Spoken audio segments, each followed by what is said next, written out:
siang, selamat malam, dan selamat pagi semuanya. Assalamualaikum warahmatullahi wabarakatuh. Waalaikumsalam. Perkenalkan, saya Alwan Noval Masulili dan rekan saya, Pak Muhammad Setiono, akan mempresentasikan mengenai paper tentang BCG Matrix. Sebentar ya. Nah, jadi judulnya itu adalah Analysis on BCG Growth Sharing Matrix. Nah, ini adalah paper yang sudah dirilis tahun 2015 oleh Bapak Haradan Kumar Mohajan. Nah, itu saja isinya.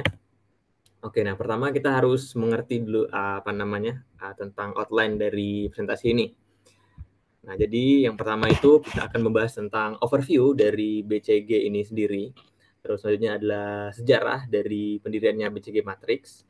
Terus di sini ada komponen-komponennya apa aja, ada advantage dan exercise-nya juga. Terus aplikasinya BCG Matrix ini sebenarnya buat apa? Terus ada kelemahannya juga, dan kemudian rekomendasi dan kesimpulan. Yang terakhir ada referensi mana saja yang kita ambil. Oke, next. Nah, selanjutnya adalah brief overview.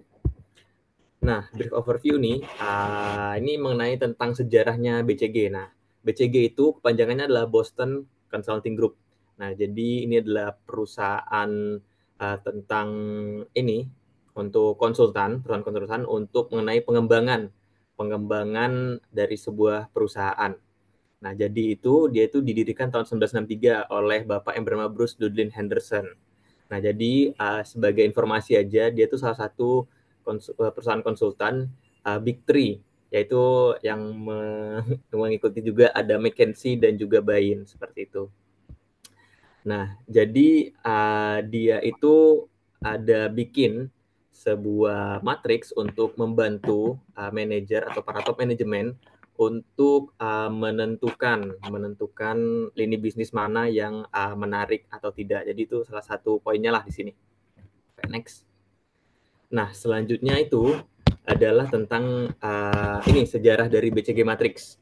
Nah, jadi si Bapak Bruce Dudlin Henderson ini yang mendirikan BCG Matrix itu dia mendevelop sebuah matrix. Oh, maaf, tadi maksudnya perusahaan BCG. Perusahaan BCG ini itu dia mendevelop sebuah BCG Matrix.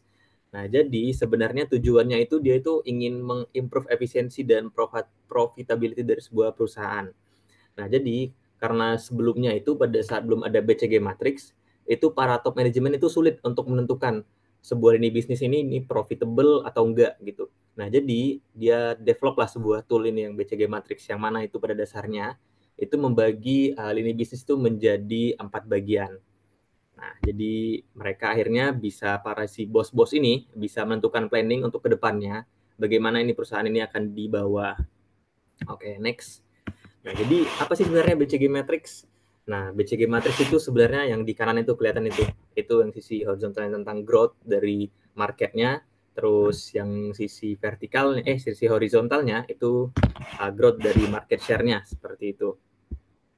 Nah, jadi itu dia tuh bentuknya grafikal. Jadi sebagai seorang di bagian manajemen itu gampang mengidentifikasi sebuah lini bisnis itu ada di posisi mana. Nah, dia itu dibagi jadi 4 kalau kita di sini. Nah, itu ada star, question marks, cash cow, dan juga pet, atau biasanya di paper ini nyebutnya dog, atau ini ya, anjing ya. Tapi ya ini dalam konteks untuk tentang lini bisnis. Nah, jadi dari 4 kategori ini, itu kita bisa menentukan lini bisnis mana yang menguntungkan atau enggak. Oke, next. Nah, selanjutnya ini adalah tentang komponennya yang tadi sudah saya sebutkan. Nah, jadi tadi seperti saya memberikan penyampaian sebelumnya, itu vertical axis adalah industri growth rate, atau dalam gampangannya itu revenue-nya, keuntungannya. Nggak salah, mohon maaf. Tentang expense-nya, pengeluarannya di market tersebut atau perputaran uangnya. Sedangkan horizontal axis itu menunjukkan tentang relative market shares, atau gampangannya itu revenue-nya, seperti itu. Nah, jadi dibagi jadi 4 di sini. Di sini ada question marks. Itu tuh dia itu menunjukkan kalau lini bisnisnya itu adalah sebuah high growing markets, atau perputaran uangnya besar. Tapi dia untuk saat itu market share-nya masih rendah atau revenue-nya masih kecil. Nah, sebenarnya ada stars. Stars itu menunjukkan kalau market share-nya gede dan juga market share-nya gede dan juga growth-nya gede. Jadi dia itu perlu uangnya gede, tapi revenue-nya juga gede seperti itu. Nah, sedangkan kalau cash cows ini nih yang lebih santai lah, lebih slow pace. Nah, jadi dia itu market growth-nya rendah atau cash usage-nya rendah. Nah, tapi dia itu market share-nya tinggi atau revenue tinggi seperti itu. Nah, sedangkan kalau untuk dogs itu dua-duanya rendah. Jadi yang paling tidak menguntungkan lah, seperti itu. Nah, oke next. Nah, ini sedikit elaborasi tambahan. Nah, jadi itu ini tentang per kategori ya, coba ya. Kita coba jelaskan lebih lanjut. Nah, yang pertama itu tentang stars atau bintang. Nah, jadi ini nih kalau perusahaannya dia itu high performers atau dia itu berkembang dengan pesat, terus apa namanya dia itu pasti akan tercermin di sini. Kalau dia itu perputaran uangnya gede atau apa namanya penggunaan uangnya itu besar dan juga keuntungannya juga besar seperti itu. Nah, mungkin contohnya itu seperti perusahaan-perusahaan teknologi atau tech, karena dia itu tentunya butuh investasi yang besar.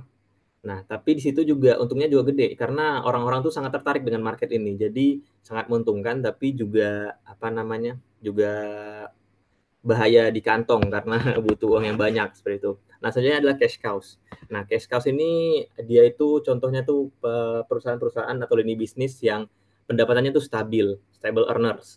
Nah, contohnya itu kayak Coca-Cola misalnya. Nah, Coca-Cola itu dia tuh udah nggak perlu lagi investasi yang gede-gede ya karena apa namanya dia udah terkenal dengan brandingnya dan orang-orang tuh nggak perlu dia tuh di perusahaan tuh nggak perlu lagi bikin iklan yang banyak karena mereka udah tahu kalau misalnya pengen minum yang seger-seger, yang dingin-dingin, terus agak bersoda-soda itu Coca-Cola tuh one of the best-nya lah. Cuman hati-hati gula aja.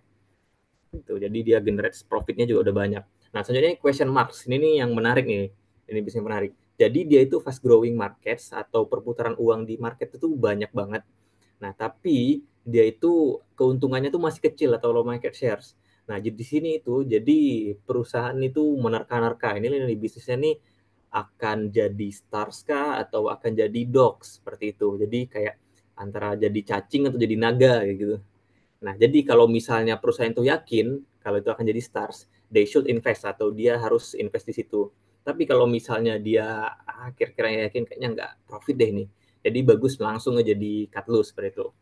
Nah, terakhir ini ada dogs. Nah, dogs atau pet tadi ya. Nah, jadi ini nih lini bisnis yang menyedihkan, yang cukup menyedihkan. Jadi dia tuh underperform atau tidak sesuai performa yang diinginkan. Jadi dia udah marketnya itu peningkatannya rendah, terus juga share-nya juga rendah. Jadi ya lebih baik dilepaskan aja karena akan merugikan ini bisnis perusahaan. Oke, jadi kira-kira seperti itu. Mungkin presentasi selanjutnya akan dilanjutkan rekan saya, Pak Setiono. Silahkan, Pak. Terima kasih Pak Alwan. Izin melanjutkan eh, mengenai penggunaan dan juga eh, keuntungan pemanfaatan PCG Matrix. Di sisi penggunaan, matriks PCG ini membantu mengevaluasi portofolio dari produk-produk perusahaan berdasarkan pangsa pasarnya dan juga berdasarkan tingkat pertumbuhannya.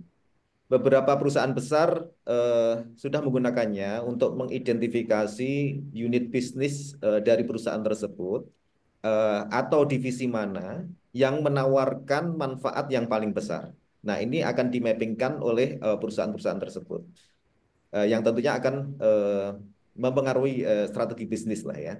Terus kemudian setiap produk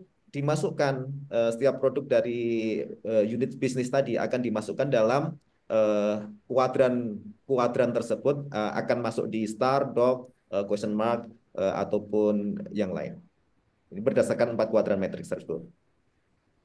Namun dalam uh, hal ini ada hal yang unik, meskipun BCG Matrix ini dirasa praktis dan mudah dipahami, namun penggunaannya itu masih rendah di kalangan perusahaan.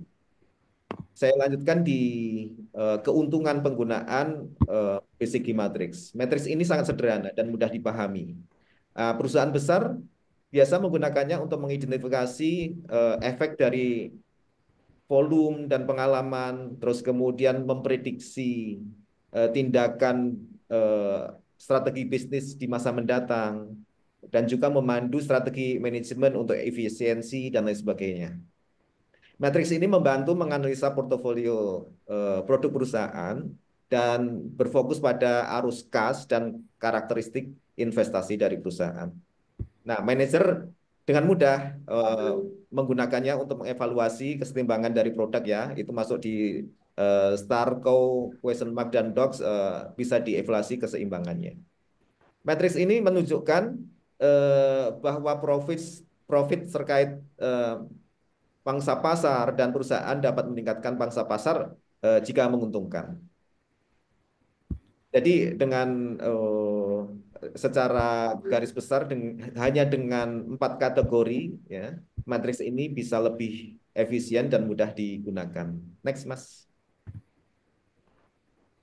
Nah, dari sini disampaikan berdasarkan paper juga bahwa perusahaan-perusahaan besar sudah menggunakan PCG Matrix ini dari iPhone dan juga dari Coca-Cola ya. Nah, dari iPhone itu dia menempatkan contohnya iPhone Apple gitu ya sebagai start di mana dia market share-nya tinggi gitu ya, growth-nya tinggi gitu ya.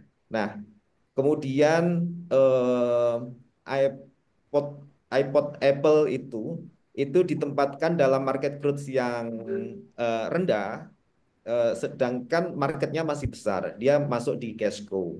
Terus kemudian MacBook Air misalkan ya, MacBook Air itu kalau secara market growth rate-nya itu tinggi, namun market share-nya itu market share-nya rendah ya. Jadi dia memasukkannya di question marks gitu. Next, Mas.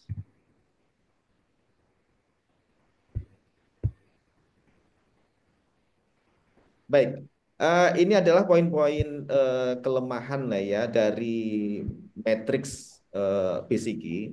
Nah, model ini hanya mengklasifikasikan bisnis di low dan high saja, sedangkan eh, pengidentifikasian kategori medium itu belum dicerminkan gitu ya.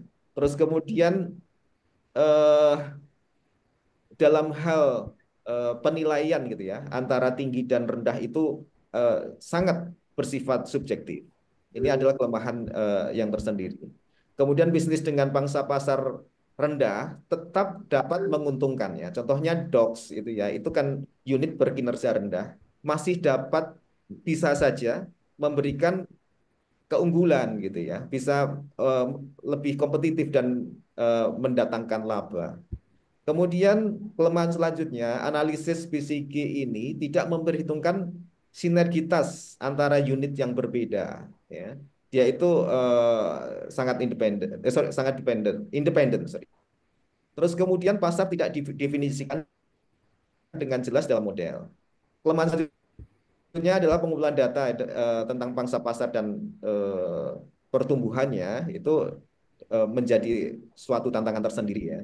Terus kemudian asumsi hubungan antara pangsa pasar dan profitabilitas mungkin tidak selalu benar. Kemudian model ini juga mengabaikan pesaing kecil gitu ya. Padahal pesaing kecil itu bisa saja menjadi underdog itu ya, pangsa pasar yang eh, apa namanya, dia bisa saja menjadi gurita secara cepat ya, pertumbuhannya cepat. Nah, ini tidak diidentifikasi dalam model ini. Kemudian pangsa pasar yang tinggi tidak selalu menghasilkan laba yang tinggi karena biaya yang dilibatkan. Model ini mengasumsikan bahwa setiap unit bisnis beroperasi secara independen. Ini mirip dengan yang di atas tadi, bahwa ketergantungan sinergitas itu diabaikan. Kemudian model 4 kuadran ini terlalu sederhana. Model ini hanya mempertimbangkan 2 faktor ya, pangsa pasar dan tingkat pertumbuhan. Sedangkan eh, kita tahu secara aktual pasti ada faktor-faktor lain gitu ya yang belum bisa diabsorb dalam model ini. Model ini memiliki nilai prediktif yang terbatas dan tidak memperhitungkan faktor lingkungan juga. Next, Mas. Ya, jadi kalau kita lihat yang pernah yang pernah melibatkan psikimetrics ini ya di dunia internasional ya ada Apple, ada Unilever, ada Coca-Cola. Sedangkan di Indonesia kebetulan perusahaan saya sendiri Tripatra pernah mengengage BCG dan eh, dari 2022 sampai 2024 awal ya. Cuman secara hasil dan kemudian secara proses mohon izin tidak kami sebutkan. Saya lanjutkan Mas, silakan. Baik, ke recommendation dan conclusion. Agar matriks BCG berfungsi dengan baik, perusahaan memerlukan aturan yang jelas. Ini berdasarkan di paper ya, bahwa perusahaan itu harus diberikan guidance yang jelas. Terus kemudian alat yang mudah digunakan untuk mengeksplorasi berbagai opsi. Kemudian perusahaan juga harus diberikan analisis yang disesuaikan, yang membantu manajer mencapai keputusan bersama. Itu yang direkomendasikan di paper tersebut. Idenya adalah menggunakan laba dari cash cows untuk mengembangkan question marks menjadi stars, ya, yang pada akhirnya dapat berubah menjadi cash cow baru. Nah, pada saat yang sama penting untuk menghentikan produk agar tidak menjadi dogs gitu ya. Itu rekomendasi-rekomendasi yang diberikan di paper. Terus kemudian secara sorry conclusion eh, di artikel tersebut sudah mendiskusikan tentang basically growth share matrix ya yang didevelop eh, Pak Henderson di 1970 untuk Boston Consulting Group gitu ya. Dan ini hal yang simple untuk melihat portfolio planning ya dari perusahaan untuk mengatur strategi planning next-nya kira-kira seperti itu. Lanjut Mas. Berikut adalah referensi literatur, tentunya dari paper yang kami review dari Pak Munhajan di 2018. Terus kemudian di dalamnya tentu ada relevan literatur yang ada di yang dituliskan oleh papernya Pak Munhajan. Terus kemudian kami juga sempat menengok di bcg.com. Terus kemudian kita mengambil juga capture dari speakingnerd.com. Demikian presentasi dari kelompok 14. Terima kasih atas perhatiannya. Selamat siang. Selamat siang semuanya, pagi atau malam.